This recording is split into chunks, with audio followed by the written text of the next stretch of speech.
Hello students, how are you? I hope you will be fine. Okay, let's see the problems based on congruency. I have made you understand in previous lectures about congruency, and I have also made you understand some problems on it. This is another example. In the following, in the adjoining figure, AC is equal to AE. AC is equal to AE. We mark here AC is equal to AE, and AB is equal to AD. AB is equal to AD double dash by double dash. AB is equal to AD, and angle BAD. Where is it? VAD. This is the angle. BAD is equal to CAE. This is CAE. It is given. Now you have to show that BC is equal to DE. BC, this much portion BC. This BC is in the triangle ABC. Means we have to take a triangle ABC. And DE, where is DE? DE. We should join it. This should join DE. Okay, so we join it by dotted lines. By dotted line DE. We should write here join DE. DE को मिला दिया. Okay. Since we have to take BC, for BC we have to take the triangle ABC, and for DE we have to take triangle DE. ADE. Triangle ABC for BC, and for DE we have to take triangle ADE. Look at the figure clearly. मैंने आपको समझाने का पूरा प्रयास किया है, समझने की कोशिश करिए. BC बेस के लिए ABC लेना जरूरी है, और ADE के लिए DE के लिए AD ट्रायंगल लेना जरूरी है. अब अगर we take triangle ABC, in ABC a side AB is given, and ADE their corresponding side, in AB के corresponding AD हमको यहाँ पर मिल जाएगा उस ट्रायंगल में. फिर इसकी एक साइड AC उस ट्रायंगल के corresponding AE के इक्वल है. तो जब दो साइड यहाँ पर हो जा रहे हैं तो इनके बीच का angle this much portion should be found out. हमें यह एंगल मिलना जरूरी है, एंगल BAC. और ADE में भी angle ADE this much portion of the angle हमको चाहिए जरूर.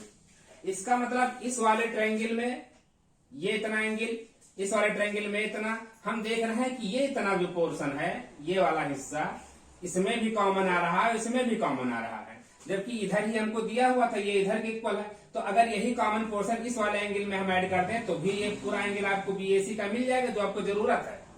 और इधर वाले में अगर हम ये कॉमन वाला पोर्शन इसमें जोड़ दें तो ये हमें एंगल DAE मिल जाएगा जो इस ट्रायंगल के लिए जरूरी है. इसीलिए जो बीच का कॉमन पोर्शन उसने हटा करके दिया है. यही आपको लगाना है दिमाग कि यहाँ पर एंगल DAC जो कॉमन है वही हमें दोनों साइड ऐड कर देना चाहिए. Any problem is there? होनी नहीं चाहिए, because I am teaching you. Join DE. तो हमारे पास एंगल BAD जो गिवन है उसी को हम लिखते हैं. Since angle BAD is equal to angle CAE. कहां पर लिखा है? BAD is equal to CAE. हाँ, एंगल CAE. क्यों भाई? गिवन है. अब हम दोनों तरफ एंगल जो DAC कॉमन है उसी को ऐड कर देते हैं. तो adding angle DAC, adding angle DAC both the sides, to both the sides in equation, in above equation. अब एंगल DAC अगर हम जोड़ देते हैं तो एंगल BAD प्लस ये एंगल DAC ऐड कर देते हैं. इज इक्वल टू एंगल, यहां पर CAE है प्लस एंगल फिर वही DAC। अब जरा देखिए क्या पाएंगे हम, BAD में DAC ऐड कर दें तो जो हमें जरूरत है एंगल BAC मिल रहा है, angle BAC from the figure it is clear. Angle this implies angle BAC is equal to, equal के नीचे इक्वल, और यहां पर जब हम मिलाएंगे तो बन जाएगा DAE, एंगल DAE।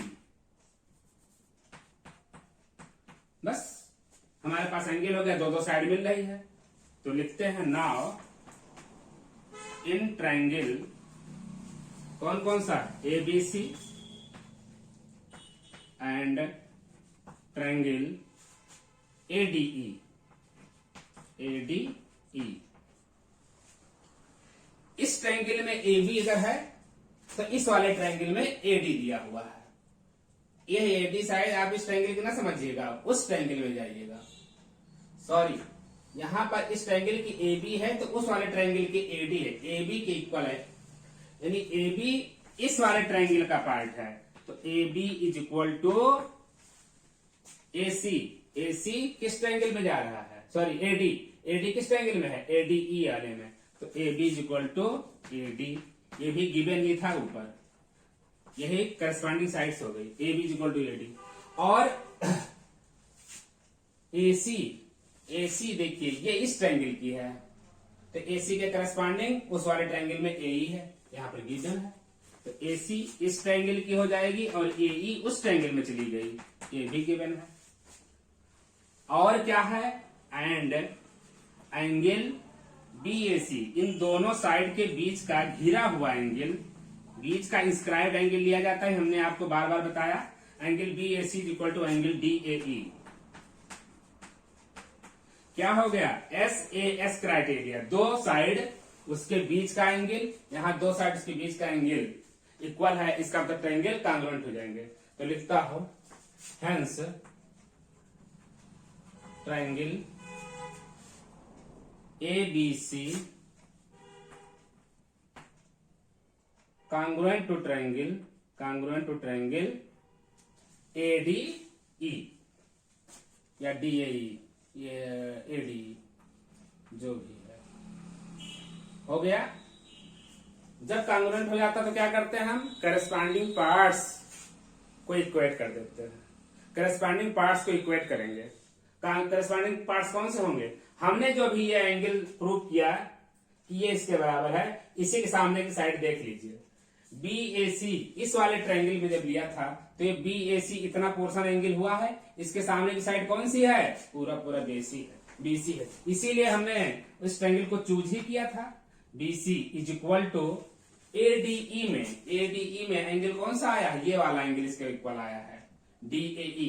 इसके सामने जब आइए इस ट्रायंगल में तो यहां नहीं चले आइएगा, ट्रायंगल आपका यहीं पर कट जा रहा है क्योंकि हमने यहाँ पर DE को मिलाया है, तो ADE ट्रायंगल में इस एंगल के सामने कौन सी साइड है, DE। यही दोनों करस्पॉन्डिंग साइड्स हैं, DE, क्यों, बाय CP और ये आपका प्रूफ, यही प्रूफ करना था, BC is equal to D। बहुत अच्छा सवाल है, बहुत आसान सवाल था, बस सिर्फ यही देखना है कि ये इतना पोर्शन आपको कॉमन दिख रहा है, इधर वाले में ऐड कर दो तो ये एंगल मिल जाए, इधर वाले में ऐड कर दो वही चीज तो ये मिल जाए, यानी ये पोर्शन नेपाल समझो सारी स्टेट में बफर स्टेट का काम कर रहा है, इधर भी जा सकता है, इधर भी, इधर ऐड कर दिया इस ट्रायंगल का एंगल बनकर तैयार हो गया, इधर वाले में ऐड कर दिया इस ट्रायंगल का बनकर तैयार हो गया, साइड्स मिली हुई थी, बीच का इंस्क्राइब्ड एंगल मिल जा रहा है, बहुत बढ़िया प्यार से इसको कर सकते हैं। तो इस तरह से ये सवाल होता है। अब हम आपको बताते हैं दूसरा क्वेश्चन। आइए सेकंड क्वेश्चन में लेता हूं, हमारे पास क्वेश्चन है in the figure AB is equal to CD, ये फिगर है, इसमें AB this much portion AB is equal to CD, it is given, and CE is equal to BF, where is C is here, CE is equal to BF, this is the BF, double dash से हमने tick कर दिया, and angle ACE this angle ACE is equal to DBF, इस angle के हमने equal कर दिया, जो जो गिवन है हमने मार्क कर दिया। Okay, now we have to prove triangle ACE ये ट्रायंगल है ऊपर दो ही बनना है, तो triangle A C E D B F and A is equal to D F. After proving congruency of both the triangle, you can find A is equal to DF by CPCT. So first of all, we have to prove congruency of both these two triangles. In this triangle, you see AB is not a side. AC is the side of AC. Triangle ABC, ACE. In order to find the whole length of AC, we have to join this much part BC in the part AB. In order to find the whole length AC, which is the side of this triangle ACE, we have to join this much portion which is BC in AB. Okay, AC पूरी length पाने के लिए AB में हमें BC add करने की जरूरत पड़ेगी। Similarly, in this triangle also, BD is the base of the triangle, and in order to find the length BD, we have to join same part BC, same thing, वही जो BC हम यहाँ पर add किए थे वही BC को यहाँ पर भी CD में ऐड करेंगे। यानी BC part is required in both the cases, in both the triangles, in order to find the base of the triangle. इस ट्रायंगल का बेस पाने के लिए भी हमको BC ऐड करना पड़ रहा है, क्योंकि AB ही गिवन है। यहाँ पर ABCD के इक्वल है, तो CD में भी BC ही जोड़ने की जरूरत है। यानी यही BC इसमें जोड़ोगे तो इस ट्रायंगल का पाओगे, और यही BC जब इस CD में जोड़ोगे तो ऊपर वाले ट्रायंगल का बेस पाओगे। तो जो गिवन है उसी में हम BC ऐड कर लेते हैं। यानी जरूरत पड़ेगी तो हम एंगल को भी जोड़ेंगे, एंगल को सब्ट्रैक्ट भी करेंगे, जरूरत पड़ेगी तो हम साइड को भी जोड़ेंगे और सब्ट्रैक्ट भी करेंगे। जैसी हमें जरूरत पड़ेगी हम उसको करते रहेंगे। हम इस पार निकल आते हैं आप लोगों को, जिससे कि अच्छे से दिखाई दे जाए। दिखना बहुत जरूरी है, पता चला कि हम ऐसे पढ़ाते रहे आपको दिखाई ही ना दे। तो आइए प्रूफ उसमें देखते हैं।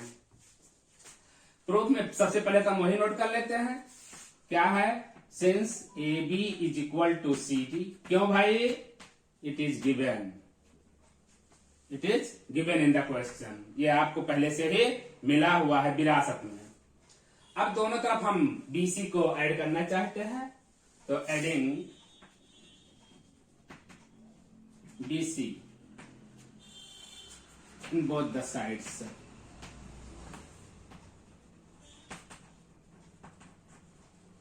क्या पाएंगे हम? लिखते हैं पहले, AB यहां पर ही हुआ था और CD यहां पर, दोनों तरफ हम BC यहां पर भी ऐड करते हैं और BC यहां पर ऐड करते हैं।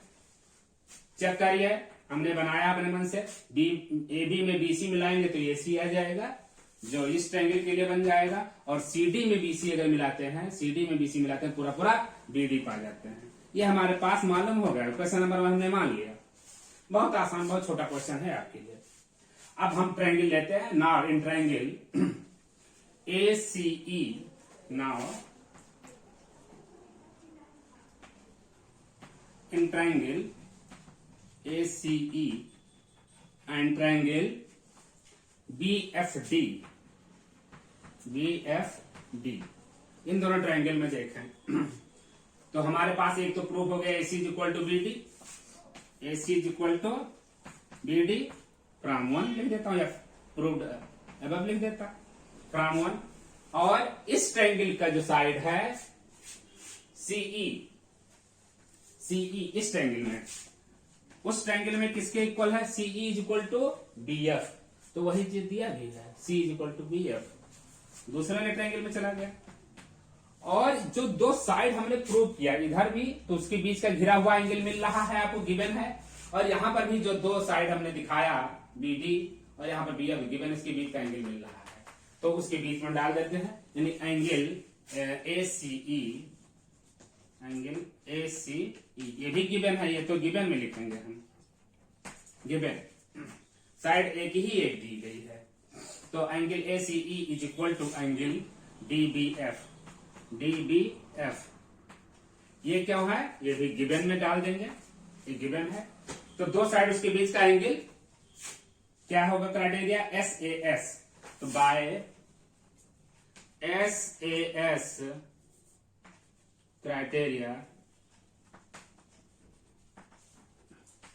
बायस क्राइटेरियन, ट्रायंगल ACE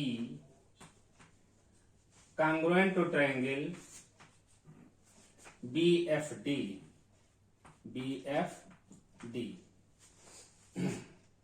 वैसे एक चीज है ACE, ए के सामने का वर्टेक्स क्या होगा, ये वाला एंगल ए के सामने, अच्छा सी जो गिवन है इसके सामने, तो हमें डी लिखना चाहिए इस जगह पर, ए के जगह पर हमें डी चाहिए। और सी ये है यानी ए के लिए, तो यहां पर बी आ जाएगा। और ई के लिए जो हमारा वर्टेक्स कौन सा बच्चा, एफ, ये लिखना चाहिए, लेकिन ऐसी कोई बात नहीं होती। चलिए कांग्रुएंट हो गया। कांग्रुएंट होने के बाद क्या करते हैं हम, सीपीसीटी लगाते हैं, यानी corresponding parts of congruent triangle. कौन कौन से हैं, ये एंगल और ये एंगल मिला हुआ है इसके सामने की साइड, और ये एंगल इसके इक्वल है, ये दोनों आपस में इसके सामने की, जो एंगल इक्वल है उन्हीं के सामने की साइड्स करस्पॉन्डिंग साइड्स कहलाएंगे। तो यहां पर क्या हो जाएगा, ए ई इज इक्वल टू, वहां पर क्या हो जाएगा, एफ डी या डी एफ, एफ डी या डी एफ,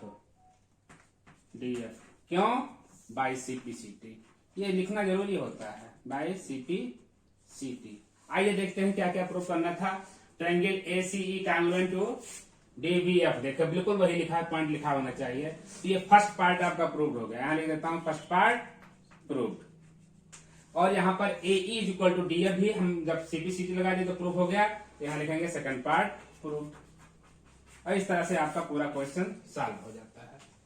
आपने देखा कि यहाँ पर इस पोर्शन से जोड़ने की जरूरत थी, इसी के लिए सवाल थोड़ा अच्छा हो गया था, बाकी बहुत आसान है।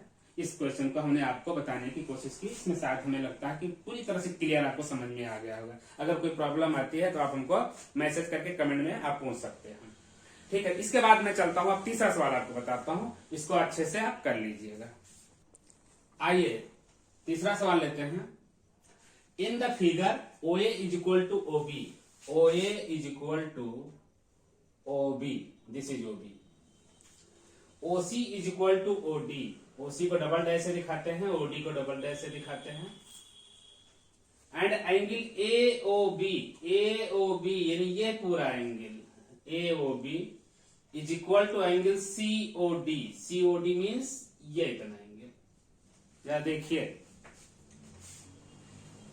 ये इतना एंगल और यहां से ये इतना एंगल, हमें दिख रहा है कि ये पोर्शन इस वाले में भी आ गया, इस वाले में भी आ गया, तो इसका मतलब ये पोर्शन हटाए जाने की जरूरत पड़ जाएगी। जो कॉमन है या तो जोड़ा जाएगा अगर गिवन नहीं है, और गिवन में आ रहा है तो हटाया जाएगा, क्योंकि हमको प्रूव करना है AC is equal to BD। जब यह AC इस BD के इक्वल चेक करना है, इसका मतलब AC के लिए हमें यही एंगल इतना चाहिए, BD पाने के लिए हमको ये वाला ट्रायंगल चाहिए, यानी इसके लिए इतना एंगल चाहिए। तो जाहिर सी बात है जब इतना बड़ा एंगल दिया हुआ है, इसमें कॉमन वाला हटा लेंगे तो इसको जो चाहिए उतना मिल जाएगा, ये इतना पोर्शन। और इस वाले में इतना बड़ा दिया हुआ है, इसमें से कॉमन पोर्शन निकालेंगे, इतने पोर्शन में से ये कॉमन पोर्शन निकाल देंगे तो इतना मिल जाएगा, जो कि हमें यहाँ के लिए जरूरी है। बस हो गया काम। बाकी तो दो साइड अलग अलग दी गई हैं, इस ट्रायंगल की ये तो उस वाले ट्रायंगल की ये, इस वाले ट्रायंगल की OC तो उस वाले ट्रायंगल में वहां पर OD, और बीच का घिरा हुआ एंगल मिल जा रहा है, ट्रायंगल होगा प्रूफ। सवाल लगाने की देरी है केवल। आइए इसको देखते हैं कैसे एक्सप्रेस करते हैं, लिखते कैसे हैं। तो पहले यही एंगल लिख लेते हैं। एंगल जो गिवन है AOB, angle AOB is equal to angle COD। हमको एंगल COB माइनस करना है दोनों में से, एंगल BOC। तो सब्ट्रैक्टिंग एंगल BOC, सब्ट्रैक्टिंग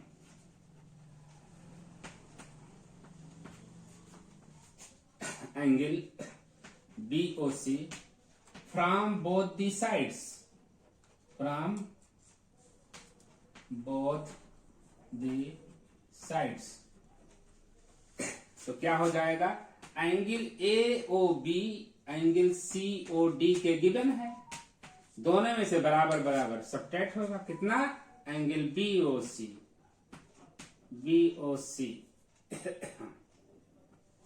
यहां पर एंगल BOC सब्ट्रैक्ट कर लिया हमने। सेम चीज माइनस किया तो इक्वल तब भी रहेंगे।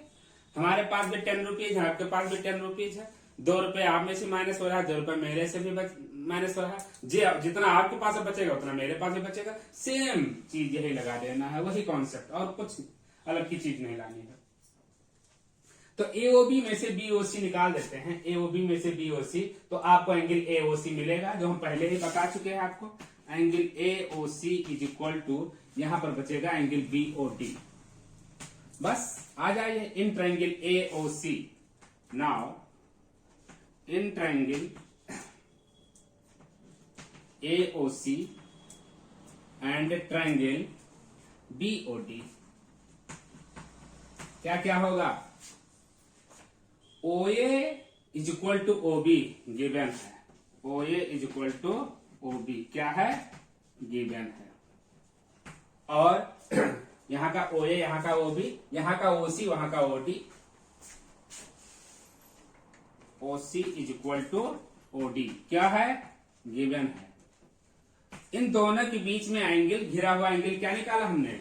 ऊपर निकाला AOC, यहां लिख देता हूं फ्रॉम 1। तो angle AOC is equal to angle BOD, DOD क्या लिखूंगा? फ्रॉम 1, जो हम पहले से निकाल के अपने लिए रखे बैठे हैं, फ्रॉम 1। बस साइड एंगल साइड, तो by SAS criteria, SAS criterion, triangle हमारा प्रूव हो जाएगा कॉन्ग्रुएंट। ट्रायंगल O से लेते हैं, OAC,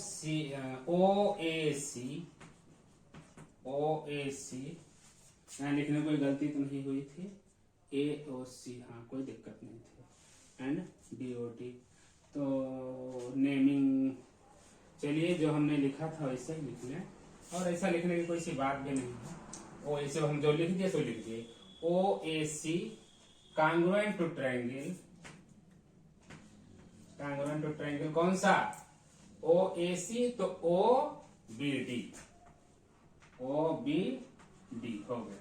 करस्पॉन्डिंग वर्टेक्स लाई करने चाहिए, यानी इस ट्रायंगल को उस पर हम लाई कराएं तो कौन कौन से वर्टेक्स पर लाई करेंगे? यानी O वर्टेक्स लाई करेगा अपने आप में, A पर B करेगा, C पर D करेगा। इस तरह से लिखने की परंपरा है। अब कॉन्ग्रुएंट हो गया। कॉन्ग्रुएंट होने के बाद क्या करते हैं? करस्पॉन्डिंग साइड्स का रेशियो लेते हैं। करस्पॉन्डिंग साइड्स कौन से? हमने दिखाया कि यह एंगल इस एंगल के इक्वल आ गया, तो इसके सामने की साइड और इसके दोनों एंगल इक्वल हुए हैं, उन्हीं के सामने की साइड ट्रायंगल में चले आइए, करस्पॉन्डिंग साइड्स कहलाएंगे। क्या है यहाँ पर? यहाँ पर AC, यहाँ पर AC है, और यहाँ पर क्या है? BD है। क्यों बराबर हुए ये दोनों? बाय CP/CT, बाय CP/CT, और यही आपको प्रूव करना था। AC is equal to BD, ये आपका प्रूफ हो गया। हमने इस क्वेश्चन को इसलिए उठाया कि यहाँ पर पार्ट माइनस भी करना पड़ता है, वहां पर दिखाया था साइड जोड़ी गई थी, दिखाया था एंगल जोड़ा गया था, यहाँ पर एंगल माइनस किया गया है। इसी तरह से क्वेश्चन मिलेगा जहां पर साइड सब्ट्रैक्ट भी की जाएंगी, जो हमें जितना ही ट्रायंगल चाहिए उतने के साइड चाहिए, तो कोई कॉमन पोर्शन आ रहा हो तो हमें माइनस भी करना पड़ेगा, डिस्टेंस भी माइनस की जाएंगी। तो इस तरह से ये आज के लिए आपको हमने 3 सवाल बताया, बहुत अच्छे सवाल उठाए, इस पर लगाइएगा। फिर अब आगे हम थोड़े से टफ एग्जाम्पल उठाएंगे, और कॉन्ग्रुएंसी अभी तो SAS दिखा रहे बार बार, अब RHS प्रॉपर्टी पर भी आएंगे और AAS पर भी आएंगे, और अब अच्छे क्वेश्चन आपको लेकर के आएंगे। तो आज के लिए बस इतना ही, नेक्स्ट मिलेंगे दूसरे वीडियोज में हम और प्रॉब्लम्स के साथ। तब तक के लिए नमस्कार, जय हिंद, अपना ध्यान रखिएगा।